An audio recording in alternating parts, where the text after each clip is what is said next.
If you want a low-maintenance shade garden plant with endless varieties, shapes, colors, and sizes, then the Hosta is the plant for you.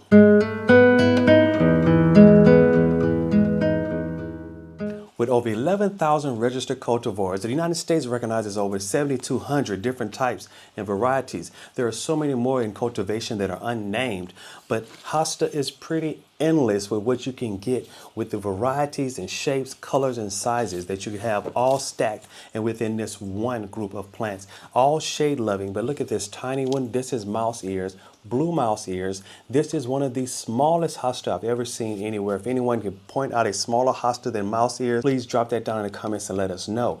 But this is also one of the largest. Now this is blue mammoth. Blue mammoth gets really big, talking about 2 feet across, maybe 2.5 feet tall, maybe even larger if it has really great growing conditions.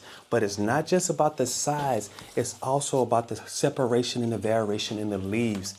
Look at this. This is Hosta Patriot. You have this beautiful green on the interior with this white exterior. Now, this was a favorite for Hosta that I grew back in the United States. I'm here in the UK, so I was excited when I was able to find Hosta Patriot here in the UK, just like they have it in the US. This is a newer variety.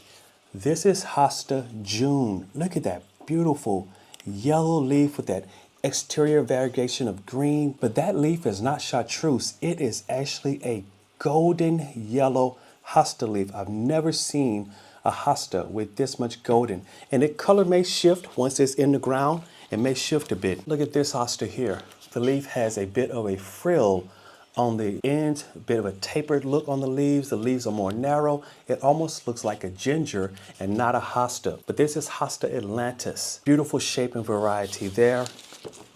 And the shapes, variety, size, and variegation with Hosta is almost endless.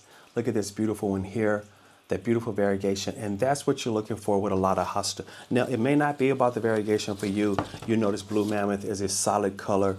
You notice that this also, mouse ears, is a solid color. So if you want a solid color, there's some beautiful solid colors, which is dark green. There's some limey, chartreuse colored, more green than this, solid color. But there's endless varieties of variegation on the leaves. You can see that variegation, that looks really good there. Here, this hosta is actually blooming, so you can get a good look at what the bloom on a hosta look like. Now, some hosta blooms come in different color. This bloom is white, whereas the mouse ears, I'll give you a quick view of it. The mouse ears blooms a beautiful purple bloom. But because considering the size of this plant, those blooms are going to be a bit small than insignificant. In general, though, you're growing hosta because of the foliage. It's the foliage that makes this plant really stand out. The blooms and the flowers, that's a nice addition. I know some people actually cut those blooms off. I don't think it's necessarily to cut them off, but it's all about the foliage.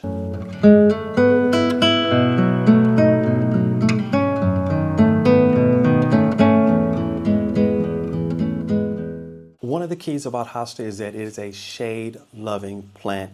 You cannot put these in full sun.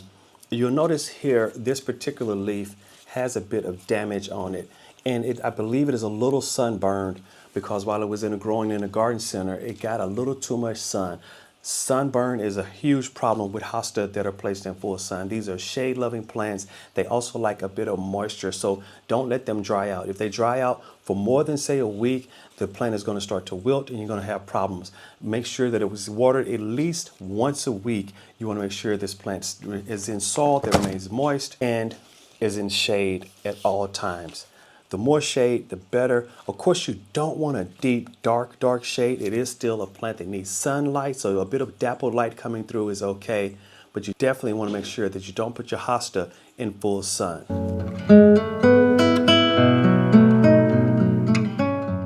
A key thing when growing hosta is to make sure that you're spacing the plants appropriately. On the back of every new hosta, there'll be suggestions for the proper spacing. You want to make sure that you follow that proper spacing. If you were to take, say, blue mammoth And you want to have a big clump of this really quickly. So you take it and you buy 5 of them and you plant them all right beside each other because it's going to look like a really large clump. That is absolutely not what you want to do with hosta. They reproduce by bulbs and they spread and they get much larger year by year. So year 1 that'll look good, year 2 it'll look okay. By year 3 into year 4, your plants are starting to crowd themselves out. I've actually seen where hosta bulbs start to grow on top of each other, forcing other ones deep into the ground. The plants, they tend to suffer when you plant them too close together. So you want to give it the proper amount of space. The bulbs can be a grouping of bulbs, and sometimes you may have to get in there with a shovel and kind of break that up, break up those clumps, space them out, and give them a bit more space. You don't want hostas to be too cramped and packed in tight together. Airflow is critical to make sure you don't get a lot of wilt and fungi growing along those bottom leaves. You don't want that to have fungus on those bottom leaves. So you want to make sure it has proper airflow, proper space and separation for the plant to grow healthily.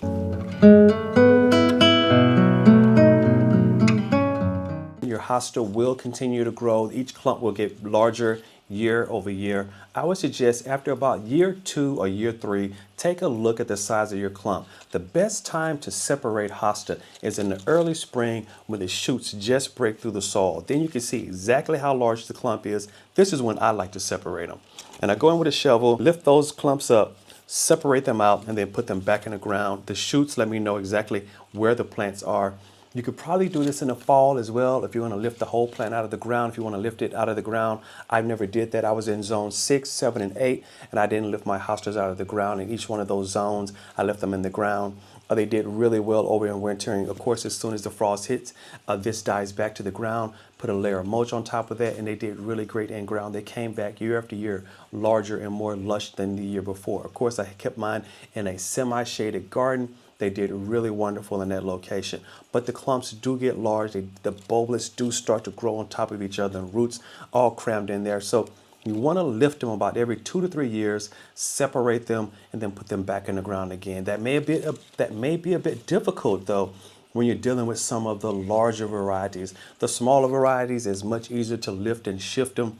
But the larger ones may take a bit more work because those bulbs and clumps can get pretty large and pretty heavy. I water my hosta about once a week. That seemed to work really well for me every time I've grown them, about once a week. You could give them a little bit more moisture than that. It all depends on what your growing conditions are like. I grew my hosta either in pots or in the ground and well composted soil. I think you could get away with a bit of clay in the soil, but I would always amend that soil if you're going to have a heavy clay, just to make sure that you don't get into it with waterlogged roots. These plants don't like to sit directly in water at all times, especially in clay soil. It's going to hold too much moisture around those roots, around the tubers, the bulbs, and all that may just cause that plant to rot. So you don't want to do that. You want to have some free draining soil. Compost in around it would go really well. I find that works best with hostas instead of planting them in a heavy clay soil. Again, if you have a sandy soil, too sandy, I also again would amend that with a nice compost. For fertilizer, I use a slow release fertilizer, 3 to 6 months. This one exactly is a 6-month slow release fertilizer. Has nitrogen, phosphorus, potassium. It also has a lot of trace elements in there. It has some boron, magnesium, zinc. And so I find that works really well for my plants. I really use a slow release fertilizer quite a bit. I don't use as many liquid fertilizers. I'm always concerned about over fertilizing, and that slow release ensures that you get even coverage of fertilization for the plant all across that growing season, and that works really well for me. I tend to water again about once a week. I try to get down below the leaves if I can, to water around the stems to keep the water and the moisture off the top of the plant. There's a couple reasons that I want to do that. Sometimes I use a dusting of diatomaceous earth across the top of the plants because I do have to fight slugs. Slugs love hosta. So I use a lot of diatomaceous earth around them, and that tends to work well with keeping the slugs and the snails off the plants. Slugs and snails do cause a problem with hosta. They absolutely love hosta. Another pest for hosta for me has been deer. White-tailed deer absolutely love this as well. I've had new hosta ripped out of the ground by deer. Some of the larger clumps that were more established clumps where they're really rooted in have been nibbled right down to the ground. So I find that it's best to put hosta in a protected area where you won't have to worry about so many deer. I haven't had problems with moles or voles eating up many of the roots. That doesn't happen very often, but I have had problems with deer eating them down to the ground, and I've also had problems with snails and slugs. Again, for the snails and slugs, I've used diatomaceous earth. For the deer, I've used various different types of things over the years. I've used different sprays that mimic coyote urine. I've also used different sprays that have a bit of a peppery taste to it that causes the plant to taste not so good to the deer. I've had limited success with both. I've had the best success with putting my hosta in pots or lifting them and putting them in the areas where the deer are not able to access them. The most problem I've had, the snails and slugs, I can handle. The deer has been the hardest problem with me. But if you can protect the hosta, they can grow in really well. Get them up close to the house. The deer may not want to come definitely that close to your home. That have also found to be successful for growing hosta. So let's talk seasonal care for hosta. In the spring, you want to make sure that you have a nice layer of mulch put down so that when the shoots start to come up, they're pushing up through the mulch. That tends to work really well with keeping those plants from having a lot of weeds or grass growing at the bottom of the base.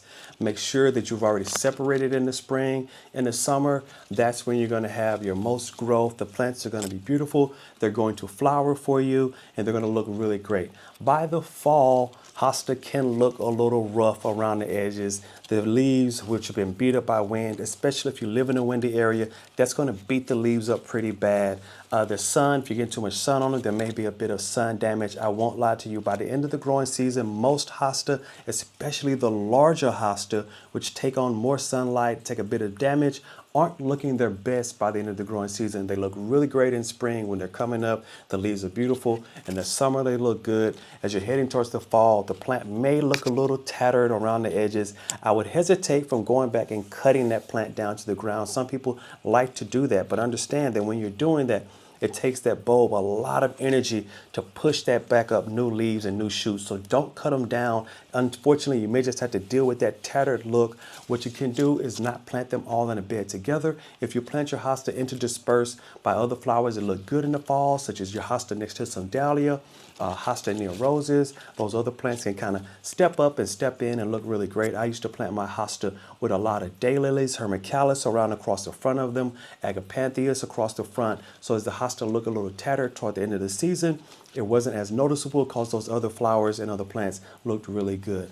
As you head towards the fall, you're going to get hit with that frost and the plants are going to die back to the ground. Depending on your growing condition, if it's below zone 7, zone 6, zone 5, if you're in those zones or colder, you may want to lift your hostas, bring them indoors, keep them in a cool, dry place, and then put them back out in the spring. If you're zone 7, 8, 9, or hotter, I know that you can leave them in the ground. I did that with no problem for many years. I left them in the ground. I live here in the UK. I'm in the Midlands, and my hostas stay in ground here, no problem. Of course, this location doesn't get anywhere near as cold as it gets in the US, but I lived in DC, and we'd have some harsh winters every now and again. Never had a problem with the hosta. They always came back year after year. So they can do really great in ground, especially if you put a layer of mulch over them after they die back. So you can buy hosta in the middle of the growing season like this, where you have beautiful hosta. You can see exactly what it's going to look like. However, this is not the most inexpensive way to buy hosta. You do get to see what the plant looks like.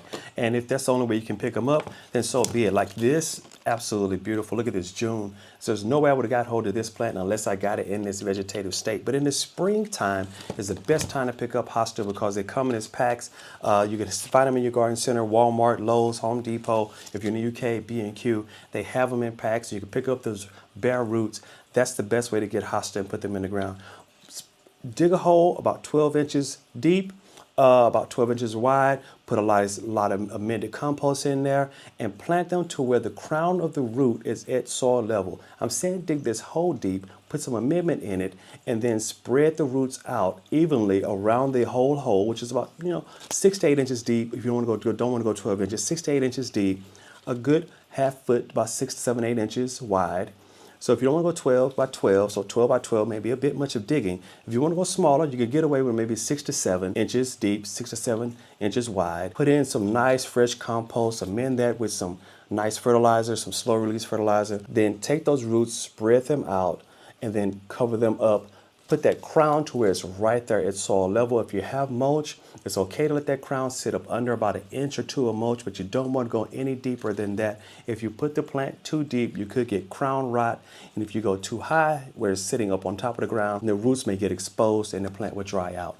I always use my hosta with about 1 inch or 2 of mulch every year, and I find that that works really well for the plant. It also retains a lot of moisture. Hosta don't like to get dry. If it does dry out, you're going to notice that that plant is going to wilt pretty quickly. Again, I water about once a week. That's what I've found for my conditions. But if you put them in a pot, you may need to water 2 times a week or even 3, depending on the size of the pot, whether it's a ceramic, whether it's plastic, how much moisture it is, or how large it is. This could go in a small pot, and it may not need as much moisture because it's a very small plant. It's going to be in a smaller pot, but the smaller pots also tend to dry out quicker. I'm actually going to keep this indoors. And if you want to keep your hosta indoors, you can. A key thing about growing hosta indoors is that they still need the dormancy period through the winter time for about 12 weeks. So as you get to the fall, if you're going to keep this indoors, let's say I keep this one indoors all summer long. It's going to grow great. It's wonderful because they like the shade, and houses tend to be kind of shady. I can keep the moisture right. But in the fall, as it gets cold, I want to sit this outside and let this plant go through the frost cycle and go dormant. Let it stay dormant for about 12 weeks, and then I can bring it back indoors and let it come back to life again and let it go through another cycle. If you keep your hosta indoors and never let it go dormant, eventually the plant will begin to deteriorate. They will not live as long if they don't have that dormancy period. So it needs about 12 weeks of dormancy every year. If you live in a completely hot zone where it won't go dormant, then you could artificially place it into dormancy. But if you're in an area where you're going to get those nice cool temperatures in the fall, you're starting to head towards that frost period, take your plants, set them outside, let that frost hit it, let it go down. Once it goes down to dormancy, you can lift it, leave it in that pot, set it in a nice shaded area outside, or if you have a cool area inside that you want to make sure you can keep it in, but you want to make sure that if you're bringing it back in that it stays dormant for at least 12 weeks. That's what you want. So I will probably set this outside, let it go dormant, bring this pot right up next to the house, let it sit out there, set a timer, 12 weeks, bring it back inside, and then let it run for another whole cycle inside of the home. But again, if you're going to keep them indoors, you have to make sure you let your hostas get that dormancy period if you want that plant to live a long, full, and lush life. Another key point, if you're buying hostas in its vegetative state and it looks really beautiful, be aware that the hosta leaf changes over the course of the growing season. If you'll notice interior here, that little leaf has a bit of a chartreuse color. These have a bit of more yellow color. But if you look at the tag for it, it actually has a bit of a greener color to the overall plant. That could mean that as these leaves get older, they may lose this beautiful yellow coloration and fade down to a more green with a darker green variegation. Just be aware that hostas, the leaves can change across the growing season. It can change based on the growing conditions in your soil. Now, one plant that I know will pretty much stay that same is Patriot. Patriot is pretty stable. This is what it looks like every time you see it, everywhere you see it. It's going to have this beautiful whitish variegation, nice creamy color on the exterior of those leaves. Patriot is very stable with the color. It comes out looking like this and it remains this same way throughout the whole year. But the other variegated varieties, those leaves can shift. This one is a really nice because I love the way the variegation, it kind of checkers off. It just ends. I love that variegation on this one, but this is one that could shift variegation. Also, next year it may have a slightly different pattern. It just depends on the growing conditions around that plant. But hosta, if you like the variegation, know that it can change. This is a perfect example of, you see this white here? This is a perfect sign of a hosta that's gotten a little too much sun. This is sun bleaching on this hosta. Hosta talks to you through the leaves. If the leaves are wilted, it's not getting enough water. If you water it and the leaves are still wilted, then take a look at the roots because there could be a problem with the roots if the plant is still wilted. If they're also looking like this, getting kind of dry and crispy, you may be getting too much sun on that plant. Hosta love morning sun in moderation. So if you could place it somewhere where it's sunny in the morning across the rest of the day, it's going to be, shaded, then Hosta do like a bit of morning sun. This plant has gotten too much sun on it, and it doesn't do well in that type of environment. Diatomaceous earth works really well to keep the slugs off. Coffee grounds also work in some cases to keep the slugs off. And if you want to keep the deer away, well, going for something like this, really small hosta is not going to work. Patriot is not going to work. But there are some larger hosta, such as Empress Wool, here Blue Mammoth. These stems are thicker, heavier, and once this plant really gets to going, those thicker, heavier leaf plants may be a bit much for the deer to take on. You just have to keep the plant protected when the shoots first come up and those leaves are still very new and tender. You have to protect it heavily during that period, but once the leaves mature, they may become a bit tough for the deer. Most hosta are deer candy, and they're not actually completely deer resistant, but the larger varieties with the heavier stems, the bigger leaves, the thicker leaves, you could get a bit of protection from the deer through that particular type of growing variety. So that's a bit of detail about my favorite shade plant. I love hosta. It's just so many wonderful varieties. They look so different. You could actually do a bed of just hosta. You could plant the different varieties together if you're cognizant of the different sizes. So maybe you could put this one and these close to each other. Of course, you wouldn't want to put either one of these next to Blue Mammoth because it's going to grow, and hosta grow and the leaves lay and layer. It would completely cover up a little plant like this. So you have to be cognizant and make sure that you put the smaller plants towards the front with the proper spacing, the larger plants toward the back with the proper spacing. So you could do a bed of just hosta. If you really want to be, you could do color blocking as well, or hosta blocking. You could do a blocking of just this really large hosta across the back. You could do just Patriot. I've seen groupings of just Patriot. It is a beautiful plant to grow in large groupings. That variegation really stands out. You could do a large clump of the mouse ears, although I don't know how many people would see it based on the size. I do love the variegation. I do love the variation in hosta, large all the way to this absolutely tiny. There's so many things about hosta to love. They're great plants. They come back year after year. They're perennials. They reproduce. They make more of each other all the time. The best way to reproduce them, of course, is by bulbs. I'm sure there's a seed you could go with, but I've never seen anyone successfully grow many hosta from seed. It's not worth the effort unless you're really a plant enthusiast and just want to do it. I would suggest picking them up as bulbs. So these are some of my best tips for growing hosta. If you have any others, drop that down in the comments for anyone else so I can learn and then anyone else can learn from you as well. Hey, we're all learning and growing here together. If you like this content, be sure to like and subscribe. I love to do how-tos on wonderful plants. I go to great gardens. I love to do that as well. I love all things horticulture. Until next time, take care.